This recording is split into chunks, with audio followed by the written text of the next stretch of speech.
Hi everyone, welcome back to another video. So today I'm going to be cutting down some very tall grass in this area. So as you can see, it is quite long. It hasn't been cut yet since this season.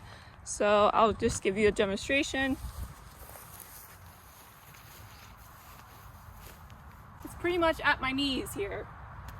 So it definitely needs a nice cut, so it would be nice to see that and just give it nice and low. It helps remove all the mosquitoes and just makes it nice and tidy. So we're going to be using the John Deere ride-on zero-turn lawnmower. As you saw in my other video, I was using that, and I'm going to be using that again today.